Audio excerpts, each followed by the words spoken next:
नमो बुद्धाय जय भीम. आषाढ पौर्णिमेच्या सर्वांना मंगलमय सदिच्छा.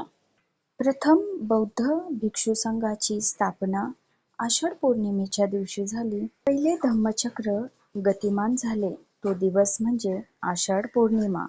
प्रथम ऋषीपतन झाले तो दिवस म्हणजे आषाढ पौर्णिमा. पंचवर्गीय भिक्षू म्हणजेच तथागत सम्यक संबुद्धांचे पहिले प्रवचन ऐकणारे शिष्य कौंडिन्य, अश्वजित व महानाम भद्दीय हे 5 भिक्षू जे पंचवर्गीय भिक्षू आहेत, त्यांनी धम्माचं पहिलं प्रवचन ऐकलं तो दिवस म्हणजे आषाढ पौर्णिमा.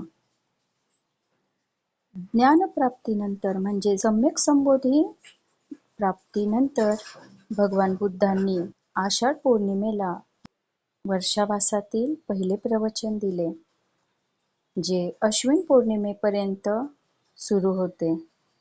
अश्विन ते कार्तिक पौर्णिमा पवित्र कठीण चिवरदान कालावधी आहे.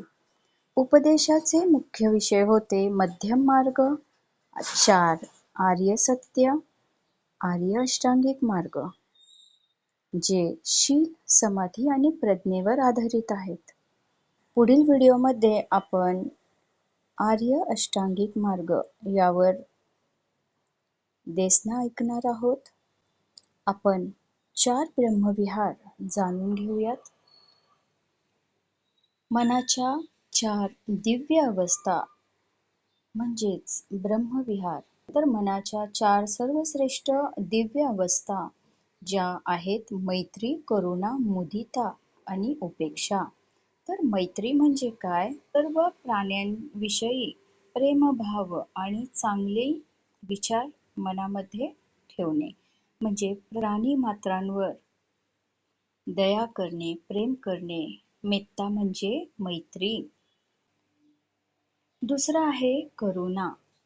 4 ब्रह्मविहारातील दुसरी मनाची अवस्था आहे करुणा. करुणा म्हणजे कंपॅशन.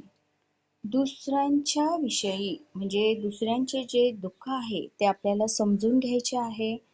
त्यांचे दुःख दूर करण्यासाठी, दुःखातून बाहेर काढण्यासाठी आपण मदत करायची आहे, प्रयत्न करायचा आहे. तिसरी अवस्था काय आहे? मुदिता. मुदिता म्हणजे सिम्पॅथेटिक जॉय, म्हणजेच दुसऱ्यांची प्रगती आणि आनंद यामध्ये आपण खऱ्या मनाने प्रसन्न झाले पाहिजे, त्यांना प्रोत्साहन दिले पाहिजे, म्हणजेच मुदिता होय. तर मनाची ही तिसरी अवस्था आहे. 4 ब्रह्मविहार, मनाच्या 4 दिव्य अवस्था, त्यातील तिसरी अवस्था मुदिता. चौथी अवस्था आहे उपेक्षा. उपेक्षा म्हणजेच पाली भाषेत उपेक्षा म्हणायचे आहे. इक्वॅनिमिटी, सुख दुःख, लाभ हानी, मान अपमान यामध्ये आपण समान भावना ठेवायची आहे, समतोल ठेवायचे आहेत. सुख म्हणजे सुख आले तर खूप आनंदी व्हायचे नाही आणि दुःख आले तर खूप दुःखीही व्हायचे नाही, अशा पद्धतीने. तर पहा, या 4 ब्रह्मविहार आज आपण पाहिले. मनाच्या 4 दिव्य अवस्था ज्या आहेत मैत्री, करुणा, मुदिता आणि उपेक्षा.